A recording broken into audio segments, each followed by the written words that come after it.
నమస్కారం అండి. అంతర్యామిలో ఈరోజు అంశం సాధన శోధన.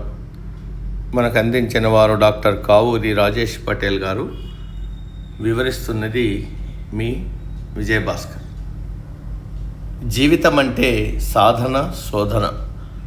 జీవితం ఒక చలనం, సంచలనం, నిరంతర పురోగమనం, భవిష్యత్ లక్ష్యాల వైపుగా సాగే ఆరోహణ క్రమం. ప్రతి వ్యక్తిలోనూ దివ్యత్వం దాగి ఉంటుంది. దాన్ని గుర్తించగలగడమే ఆధ్యాత్మిక చైతన్యం. అంతఃకరణాన్ని నిరంతరం పరిశుద్ధంగా ఉంచుకోవడం ద్వారా మనల్ని మనం సంస్కరించుకోవచ్చు. మానసికంగా, భౌతికంగా, ఆధ్యాత్మికంగా అభివృద్ధి చెందాలనే ఆకాంక్ష మనిషిలో సహజంగా ఉంటుంది.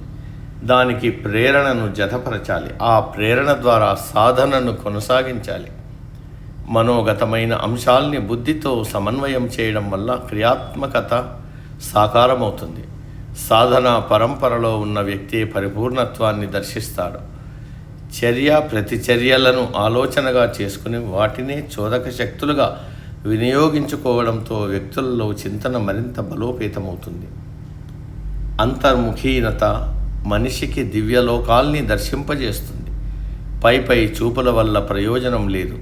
లోచూపు వల్లనే ఆత్మచేతన సాధ్యమవుతుంది. మన జీవనగతి గతంలోని అనుభవాల మీద, వర్తమానంలోని వ్యవహారాలపైన, భవిష్యత్తుకు సంబంధించిన ఆందోళనలపైన ఆధారపడి ఉంటుంది. వీటికి అతీతంగా సత్వగుణంతో సత్యశోధనను ప్రారంభించాలి. మన అంతరంగం అనేక కల్మషాలమయం, అనంతమైన కాలుష్యాల నిలయం. మన చిత్త వృత్తులే మన ఆధ్యాత్మిక జాగృతికి అవరోధాలు. ఆ ఆటంకాల్ని అధిగమించి మన బలహీనతల్ని గుర్తించి వ్యతిరేకతల్ని నిర్మూలించి ఆధ్యాత్మిక సాధనలో మమేకం కావాలి. మన చుట్టూ ఉన్న ప్రమాదం ఎంతో సౌందర్యభరితంగా ఉంటుంది. ఆ సౌందర్య జగత్తులో మనము భాగమే. అయితే బాహ్య సౌందర్యం కన్నా ఆత్మ సౌందర్యం మిన్న. అంతరాత్మ వికసించినప్పుడు బాహ్య ఆడంబరాలు, ఆర్భాటాలన్నీ వృధా చర్యలే. జీవితం అంటే కార్యరంగం. మనమేమిటో నిరూపించుకునే అద్భుత అవకాశం. దాన్ని సద్వినియోగం చేసుకోవడంపైనే మన ప్రతిభ ఆధారపడి ఉంటుంది. జీవనం, సాధన అనేవి పరస్పర ఆశ్రితాలు. జీవన మార్గంలో సాధన సమ్మిళితం కావాలి.